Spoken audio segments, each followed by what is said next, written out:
This is his desk. But anyway, Bernie Marcus joining us right now. Bernie, were you asked to sign this? The truth is I was asked to sign it, and I said yes, and they didn't put my name down. I don't know. It may be a Jewish thing. I'm not sure. Well, you're not on here. Either way, I'm not on there, but I should have been on there because, you know, business is not politics. It's not Republican. It's not Democrat. It's business. And we've seen the last 3.5 years that this administration is not very friendly to business, which means it's not friendly to creating jobs. Look, you can read it any way you want. I know that in speaking to businessmen all over the country, and I do speak to a lot of these people, they're terrified about the next 4 years, and they should be, rightfully so. They're worried about Obamacare, which they're terrified of. When I use the word terrified, I mean it. Most of them don't have a clue what they're going to do. They're worried about their banking. They know that with Dodd-Frank that many of the community banks are going to be out of business, and they'll be remaining with just the big giants on Wall Street. There are so many issues out there, Neil, that the small business guy is worried about, and that's why we don't have jobs in America today. It's just simple as that. You don't have to be a rocket scientist, which some of these people obviously think you can, and rhetorics don't do it. Great speeches don't do it. You have to be able to change those regulations, get the ERA off people's backs, get the NLRB off people's backs, get the IRS off people's backs, and you'll see jobs created. You know, you could look at the list, though, when I looked through it, Bernie, and said that these are not small or medium-sized business guys.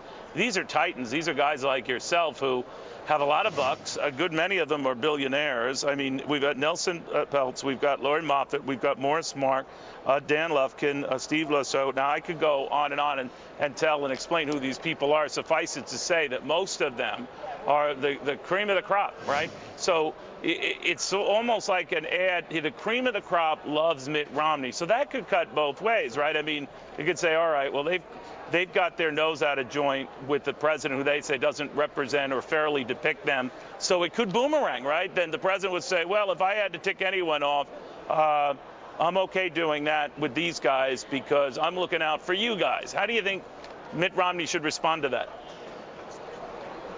Well, you know, these are the only people that have the access to the media. A small guy that owns 3 restaurants, you don't think in a million years he's going to get on your show or get into the Wall Street Journal or the New York Times or anywhere else.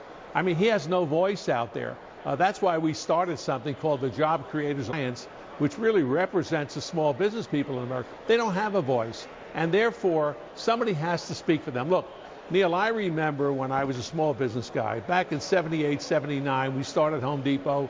We went through all of these problems. I remember 5 or 6 years of living through, you know, worrying about paying the bills, worrying about paying the lights, cutting the air conditioning off in the middle of the day to save money so we could pay our bills.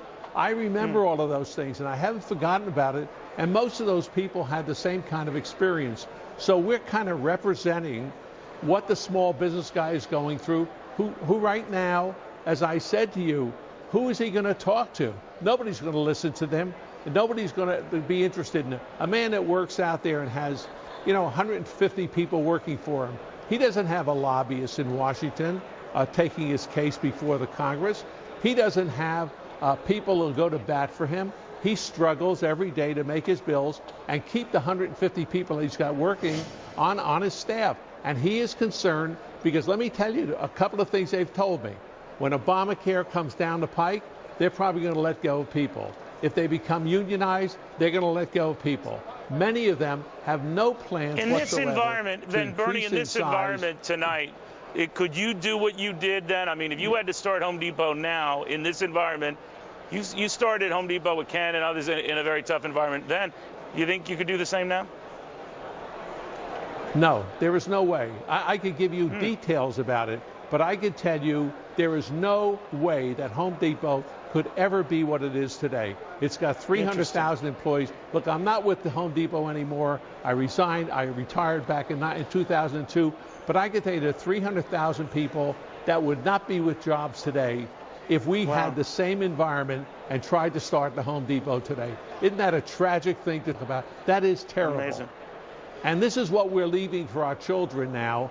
And if we have 4 more years of this administration with their philosophies, Home Depots will not be able to grow. I mean, it'll happen in the internet I do want to take a little bit of attention but I do want to say, here's what's remarkable about the Home Depot phenomenon. You started this, and you weren't remotely handy. I never realized that. You had not a handy cell in your body, which I admire all the more that you did this. And why do you have apparently there was a need to for tell that. people about that?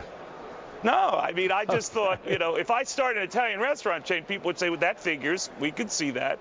But when you started Home Depot, you didn't know a Phillips from, is it a non-Phillips? Yeah. All right, a flathead. So I admire that greatly, Bernie. Actually, listen, my father was a wonderful cabinet maker. He was from Russia, and he could make anything. And he was too good for me. Whenever I tried to help him, he would say, please, I'll do it myself.